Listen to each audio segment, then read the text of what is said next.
मैं अपने शहर के ताल्लुक से बहुत फख्र के साथ कहता हूं कि हिंदुस्तान के दूसरे इलाकों के बहुत सारे मुसलमानों की तरह मालेगांव के मुसलमानों ने भी हिंदुस्तान में ही रहने, जीने और मरने का फैसला किया। इनमें से एक आदमी भी पाकिस्तान नहीं गया। अगर ये दंगा था और ये दंगाई थे तो तांतिया टोपे भी दंगाई थे, चंद्रशेखर आजाद भी दंगाई थे, पंडित नेहरू भी दंगाई थे, वल्लभ भाई पटेल भी दंगा करने वाले थे। इसलिए कि अंग्रेजों के खिलाफ इन्होंने तहरीक चलाई, हंगामे किए, लाठियां खाई, सब कुछ खाए। का बायकाट मालेगांव में खिलाफत वालों ने किया। शराबबंदी की तहरीक का साथ मालेगांव के खिलाफत वालों ने दिया। सरकारी नौकरियों का बायकाट मालेगांव के खिलाफत वालों। ये सारी तहरीकात कौन सी थी? ये सारी तहरीकात नेशनल मूवमेंट थी। वहां पर नमक सत्याग्रह थी, हमारे इलाके में जंगल सत्याग्रह थी। 1942 की क्विट इंडिया मूवमेंट हिंदुस्तान छोड़ दो की जबरदस्त तहरीक है। हिंदुस्तान छोड़ दो तहरीक में मालेगांव ने तो इतना जबरदस्त हिस्सा लिया कि जिसकी मिसाल बहुत कम दूसरी मुकामात पर मिलती है। गोवा, जिस पर पुर्तगालियों का कब्जा था, 60-61 में जब उनकी गोवा की आज़ादी की तहरीक शुरू थी, उस वक्त भी मालेगांव के बहुत सारे लोग उस आज़ादी की तहरीक में हिस्सा लेने के लिए, गोवा सत्याग्रह में हिस्सा लेने के लिए वहां तक जाते थे। उसमें 7 लोग शहीद हुए, 7 शहीद हुए। 9 लोगों को उम्र कैद की सजा हुई।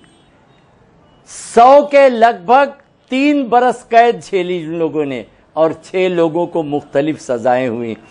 लेकिन कम से कम इतना तो आप कीजिए कि उनके नाम की एक तख्ती शहीदों की यादगार पर लगा दीजिए।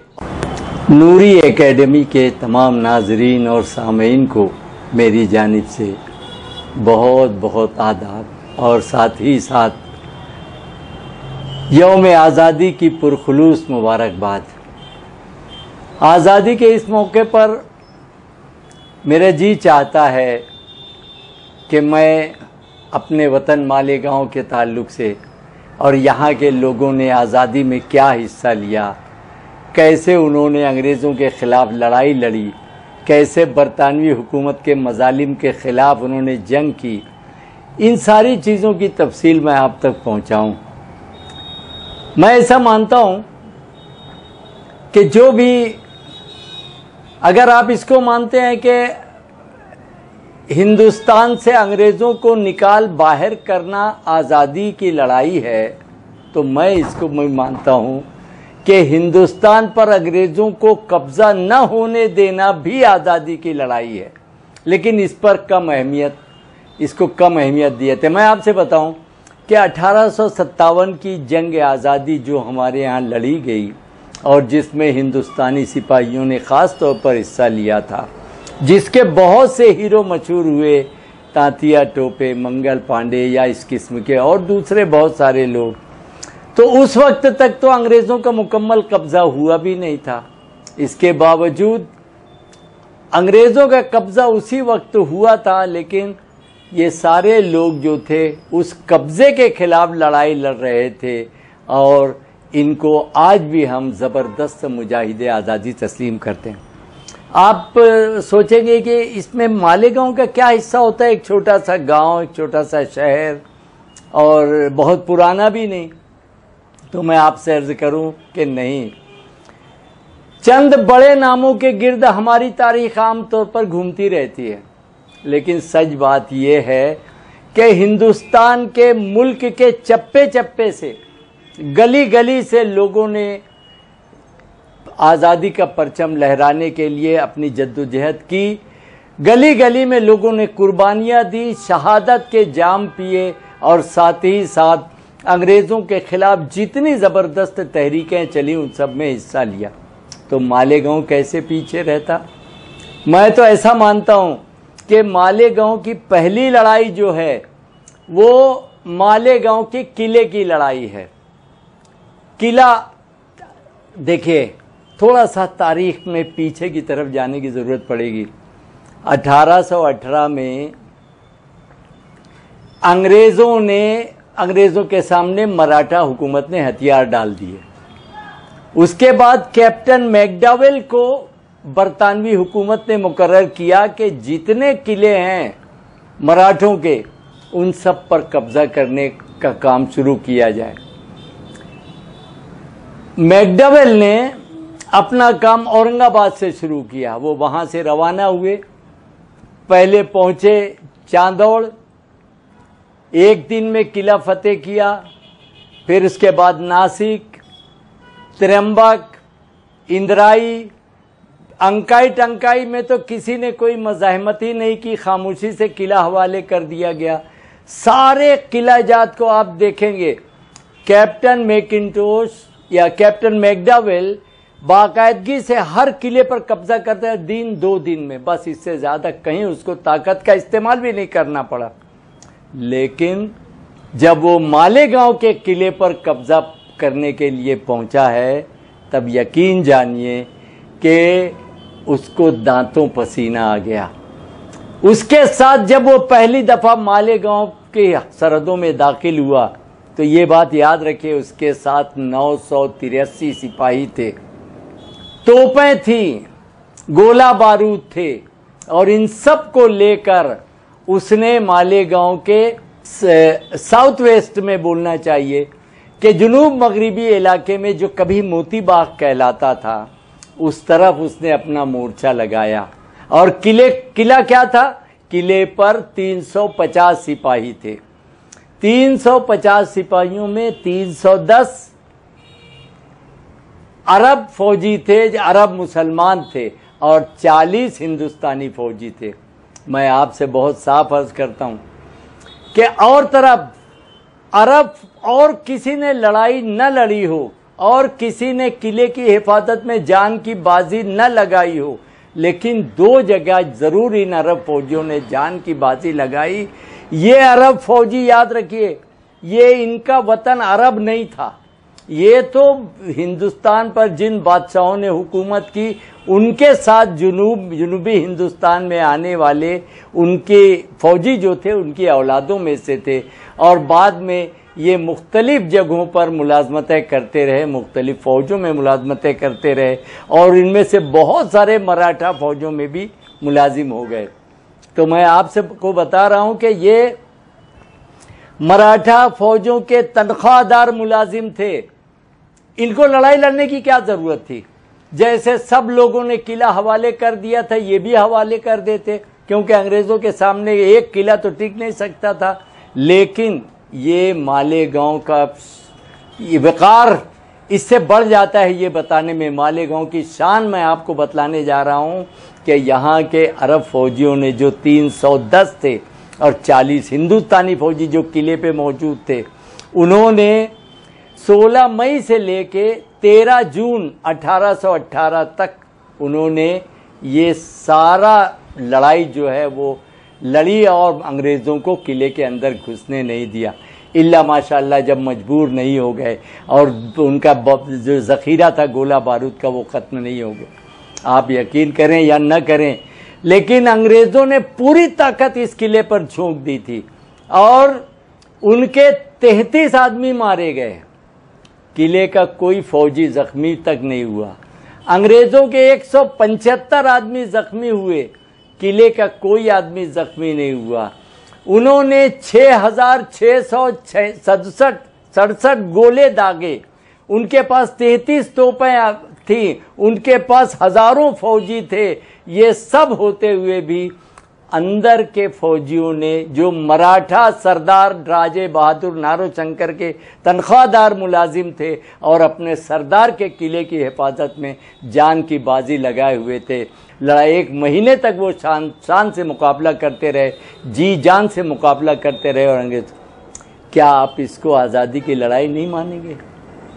ये भी आज़ादी की लड़ाई थी, इसलिए कि उनको वो पसंद नहीं था कि अंग्रेज इस मुल्क पर, इस सल्तनत पर, मराठा हुकूमत पर कब्जा करें। इससे पहले एक लड़ाई में, थालनेर की लड़ाई में, जहां 350 के लगभग वहां मुसलमान अरब फौजी थे, वो सब के सब मारे जाते हैं, लेकिन उनके मरने से पहले वो किला अंग्रेज़ों के हवाले नहीं करते। ये सारी बातें मुझे इस पर मजबूर करती हैं कि आपको मशवरा दूं कि कोई ऐसी तारीख लिखी जाए जिसमें मराठा मुस्लिम संबंधों का जिक्र हो, क्योंकि मुसलमानों ने कदम कदम पर, अब पानीपत की लड़ाई को देखिए, इब्राहिम गार्दी जो तोपखाने का मालिक था वो तो मुसलमान था, गार्ड से गार्दी बना था, फिर वो पूरा उसका दस्ता तबाह हो जाता है, बड़े बड़े सरदार वहां से फरार होकर निकल जाते हैं, लेकिन ये शख्स अपनी जान गंवाते। तो मराठों के लिए, मराठा सल्तनत के लिए मुसलमानों ने कुर्बानियां दी और उनकी हुकूमत अंग्रेज़ों के कब्जे में न जाने पाए, इसके लिए उन्होंने किले की लड़ाई लड़ी। उसके बाद ये 1818 की बात, 1857 में मालेगांव में चूंकि हिंदुस्तानी फौजी नहीं थे, इसलिए बगावत के कोई आसार हमको दिखाई नहीं दिए। लेकिन उसके बाद जब 1921 में खिलाफत मूवमेंट खड़ी हुई, खिलाफत मूवमेंट क्या थी? तुर्की की खिलाफत को ख़त्म करने का फैसला बरतानवी हुकूमत ने किया था। उसकी हिफाजत के लिए मुसलमान इकट्ठा आए थे कि वो खिलाफत ख़त्म नहीं होनी चाहिए। उसकी वजह यह कि खलीफा के हाथ में मक्का का, मदीना का इंतज़ाम, सारा मुक़द्दस मकामात का इंतज़ाम सब खलीफा वक्त के हाथों में रहता था, इसलिए मुसलमान उसके साथ थे। बदकिस्मती से वो काम नहीं हुआ तो खिलाफत मूवमेंट चली। महात्मा गांधी ने बड़ी ज़हानत के साथ न सिर्फ ये कि खिलाफत मूवमेंट का साथ दिया, बल्कि खिलाफत मूवमेंट में हिस्सा लेने वाले जितने लोग थे उन सब का इस्तेमाल आज़ादी की लड़ाई में किया।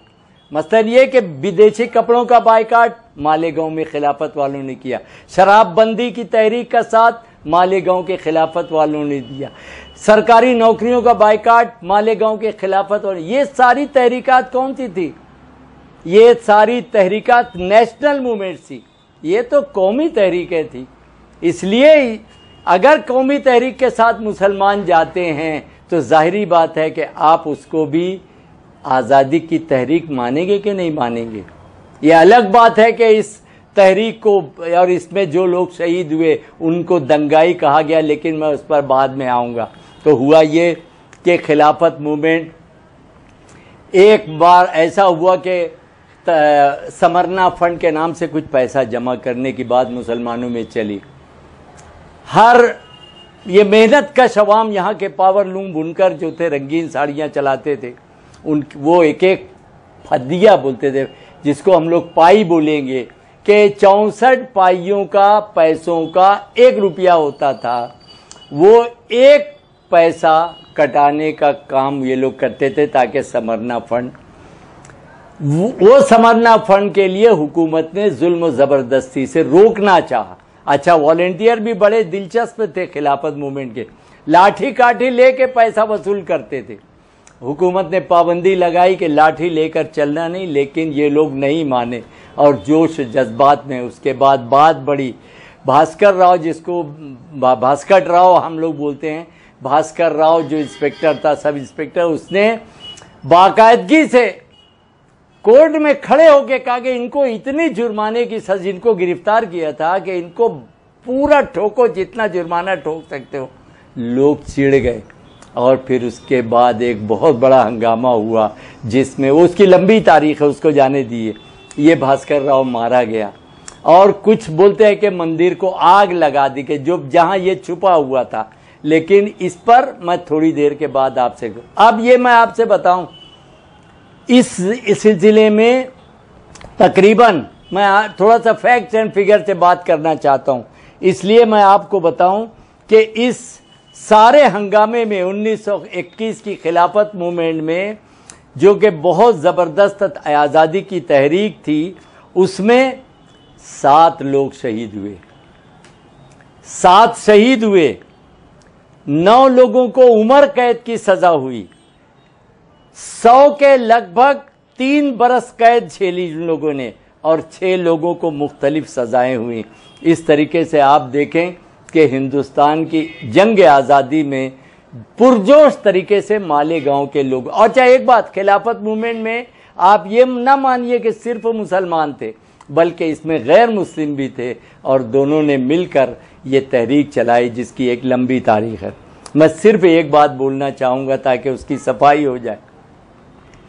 आमतौर पर कुछ वेस्टेड इंटरेस्ट, मफाद परस्त लोग जो उस जमाने में भी थे और अंग्रेज की गुलामी किया करते थे और आज भी हैं, जो आज ये इनकी कुर्बानियों को तस्लीम नहीं करते, आज वही लोग वो उस जमाने में अंग्रेजों की गुलामी किया करते थे, वो सारे लोगों ने मशहूर किए दंगा था, दंगा था।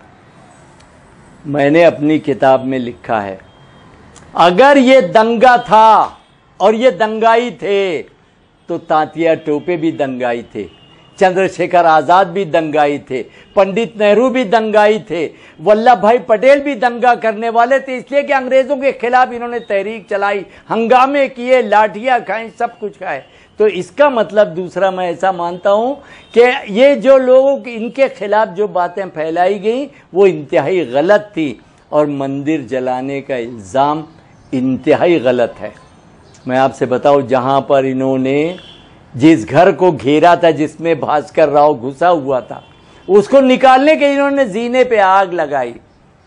इत्तेफाक से कुछ नुकसान वहां पर मौजूद, जैसा कि हर घर में एक छोटा सा मंदिर होता है, थोड़ा सा कुछ नुकसान हो गया। एक बात याद रखिए, मुसलमानों का या खिलाफत मूवमेंट वालों का मकसद उसको जलाना नहीं था, मंदिर को। अगर ये मकसद होता तो उनके चारों तरफ लोग खौफ के मारे दरवाजा बंद किए हुए बैठे थे, और वो पूरा के पूरा हिंदुओं का इलाका था और मंदिर कई थे उस इलाके में। वो चाहते तो कोई भी मंदिर जला सकते थे, लेकिन उनका मकसद था भास्कर राव को बाहर निकालना। वो आने के बाद जीने पे लगी हुई आग खुद मुसलमानों ने और खिलाफत मूवमेंट वालों ने बुझाई थी। इसलिए उनके ऊपर मैं ये इल्ज़ाम भी रद्द करता हूँ कि वो दंगाई थे। तो ये दूसरी आज़ादी की तहरीक हुई जिसके बारे में मैंने आपको बताया। उसके बाद 30 का ज़माना आता है, सिविल डिसओबीडियंस मूवमेंट। ये जो मूवमेंट है, ये जिसको हम लोग सिविल नाफरमानी कहते हैं, गांधी जी ने नमक सत्याग्रह करके शुरू की थी। क्या करते थे महात्मा गांधी, क्या करते थे? समुंदर के किनारे गए, वहाँ पर डांडी मार्च किया। डांडी मार्च करने के बाद समुंदर के किनारे पहुँचे, नमक उठाया जो अंग्रेज़ों की मिल्कियत था और उसका कानून तोड़ा। इस तरीके से उनके ऊपर जुल्म किया गया, उनके ऊपर चार्ज लगाया गया, उनको गिरफ्तार किया गया और उनके ऊपर इस तरीके से। खैर, अब यह आप बोलेंगे कि मालेगांव में तो समुंदर नहीं था। जब मालेगांव में समुंदर नहीं था, तब आप कैसे आपने सिविल डिसोबीडियंस की मूवमेंट में हिस्सा लिया? तो मैं आपको बता दूं, 1930 से 1932 के दौरान ये तहरीक मुसलसल चलती रही। अंग्रेज़ों के खिलाफ सिविल नाफरमानी की इस तहरीक में मालेगांव के हिंदू और मुसलमान दोनों ने, उनकी फहरिस्त आप देख लें, मेरी किताब मालेगांव की सियासी और समाजी तारीख में मौजूद है। वो क्या करते थे, इधर कलवन और बागलान में जंगलात थे, जंगलात अंग्रेज़ों की मिल्कियत थे। ये जाते थे जंगल पे, एक पत्ती तोड़ते थे या कोई शाख तोड़ देते थे और इस तरीके से कानून तोड़कर अपने आप को गिरफ्तार करवाते थे। तो मैं आपसे कह रहा था कि बागलान और कलवन में जो जंगलात थे, जंगल सत्याग्रह, वहाँ पर नमक सत्याग्रह थी, हमारे इलाके में जंगल सत्याग्रह थी।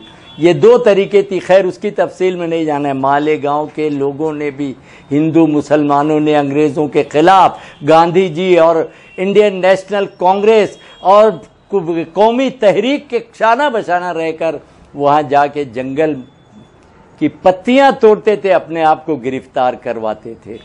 उसकी एक पूरी फहरिस्त हमारे पास मौजूद है जिन लोगों ने। मैं अभी आपको बताऊंगा कि किस तहरीक में कितने लोगों ने हिस्सा लिया। उसके बाद 1942 की क्विट इंडिया मूवमेंट, हिंदुस्तान छोड़ दो की ज़बरदस्त तहरीक है। हिंदुस्तान छोड़ दो तहरीक में मालेगांव ने तो इतना ज़बरदस्त हिस्सा लिया कि जिसकी मिसाल बहुत कम दूसरी मकामात पर मिलती है। मालेगांव से बहुत सारे लोग गिरफ्तार हुए, क्विट इंडिया मूवमेंट का साथ दिया और इस तरीके से हिंदुस्तान की आज़ादी में अपना हिस्सा। 1947 में मुल्क आज़ाद हो गया, जिसमें मालेगांव का ज़बरदस्त हिस्सा रहा। लेकिन आपसे बता दूं, हिंदुस्तान बदकिस्मती से हिंदुस्तान आज़ाद होने के साथ साथ मुल्क भी दो टुकड़े हो गया। पाकिस्तान से यहां आने लगे लोग गैर मुस्लिम हिंदू और सिख, और यहां से मुसलमान पाकिस्तान हिजरत करने लगे। मैं अपने शहर के ताल्लुक से बहुत फख्र के साथ कहता हूं कि हिंदुस्तान के दूसरे इलाकों के बहुत सारे मुसलमानों की तरह मालेगांव के मुसलमानों ने भी हिंदुस्तान में ही रहने, जीने और मरने का फैसला किया। इनमें से एक आदमी भी पाकिस्तान नहीं गया और पूरी की पूरी आबादी यहीं पर अपने किस्मत को इसी मुल्क से वाबस्ता करके यहीं पर रहने का उन्होंने तय किया। ये एक बड़ी बात है जिसको नोट करने की ज़रूरत है। अब यहाँ पर आकर उनका काम ख़त्म हो जाता तो मैंने कहा कि भाई ठीक है, चलिए आज़ादी की तहरीक मुकम्मल हो गई। लेकिन मैं आपसे बताऊं, गोवा जिस पर पुर्तगालियों का कब्जा था, 60-61 में जब उनकी गोवा की आज़ादी की तहरीक शुरू थी, उस वक्त भी मालेगांव के बहुत सारे लोग उस आज़ादी की तहरीक में हिस्सा लेने के लिए, गोवा सत्याग्रह में हिस्सा लेने के लिए वहाँ तक जाते थे। उनमें बहुत सारे लोग थे। मैं आपको बता दूं कि आज तक, जैसे आपको बताया कि खिलाफत मूवमेंट में जितने लोगों ने, मैं आपको तफसील मैंने दी, सिविल नाफरमानी या सिविल डिसोबीडियंस 30-32 के दरमियान 20 अफराद को सज़ा हुई। क्विट इंडिया मूवमेंट 1942 में 37 अफराद को सज़ा हुई और गोवा की तहरीक आज़ादी में 16 लोगों को सज़ा मिली। इस तरीके से हिंदुस्तान की जंग आज़ादी में मालेगांव ने अपना ज़बरदस्त रोल अदा किया है। अगर आप उन शहीदों को सच्चा खिराज अकीदत पेश करना चाहते हैं, वो सब गरीब थे, बिल्कुल जिनके पास खाने को भी नहीं होता था, लेकिन उन्होंने जी जान से मुल्क पर, वतन पर, आज बदकिस्मती से कुछ लोग उनकी कुर्बानियों को तस्लीम नहीं करते। उनके लिए जो यादगार बनाई गई है, शहीदों की यादगार, उस पर नाम तहरीर करने का काम आज तक हो नहीं पाया है। मैं बहुत अदब से अर्ज करना चाहता हूं कि उन्होंने कोई बुरा काम नहीं किया। जैसे हिंदुस्तान के सारे लोग आज़ादी की तहरीक में थे, वैसे मालेगांव भी पेश था, बहुत आगे था। इसलिए आप मालेगांव के उन शहीदों को आपने ताम्रपत्र नहीं दिया, चलेगा। आपने उनको कोई इज्जत से नहीं नवाजा, चलेगा। आपने उनको कोई एजाज़ नहीं दी, वो भी चलेगा। लेकिन कम से कम इतना तो आप कीजिए कि उनके नाम की एक तख्ती शहीदों की यादगार पर लगा दीजिए, और तो आप कुछ दे नहीं सकते। और मैं आपसे बताऊं कि उन शहीदों की बेचैन रूहें आपको बहुत उम्मीदों के साथ देख रही हैं कि आप शायद उनके लिए इतना सा काम कर सकें।